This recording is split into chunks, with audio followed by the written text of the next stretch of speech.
Hi, I'm Katie Underwood. I'm the director for this production of Wizard of Oz.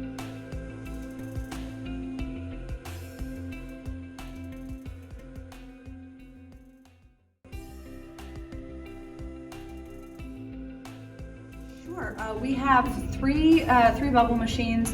We have 6 fog machines.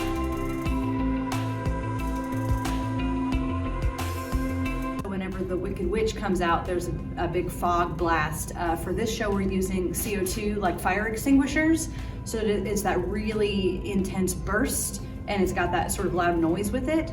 And then in contrast, whenever Glinda the Good Witch shows up, we've got some lighting effects of bubbles and then actual bubbles that are supposed to float in. And ideally, you would see sort of a wall of bubbles, and then as they pop, there's Glinda. But timing when they should arrive so that they are there for her to enter into is a little tricky, and so we're still working that out in these final dress rehearsals. The Wizard's Chamber has 4 fog machines with the little, like, I am the Wizard of Oz, there's these big bursts of fog. And then there's some fog for when people disappear, when the shoes, the ruby slippers disappear, when the witch is trying to grab them. So we have a few smaller ones that we move around for some different moments.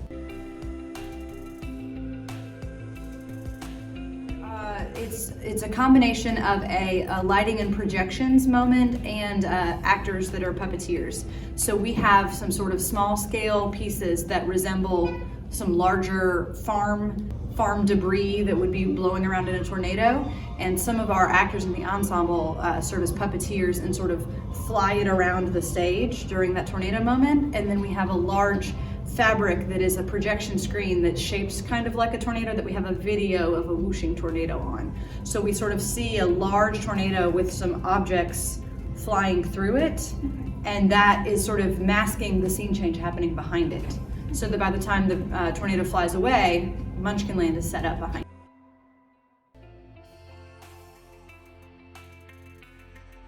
So we have the crystal ball in the witch's castle is just sort of a big ball that is farther downstage, and the same projector hits it and it's shuttered in. So when you see Annie M in the crystal ball, we're able to project her sort of inside of a ball.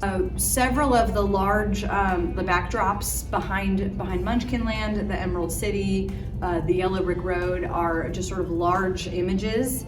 We have 2 projectors stacked together to increase the brightness because sometimes projectors get washed out when you add stage lights to the mix, and so to keep the images bold, we've doubled the image so that 2 lamps are brightening it back there, and they're on the cyc, so just sort of a big back wall behind some of those scenes. And so then pieces of scenery will fly in front of them, the little houses for Munchkinland, some trees for the forest, and so through the trees you'll see the Yellow Brick Road continue.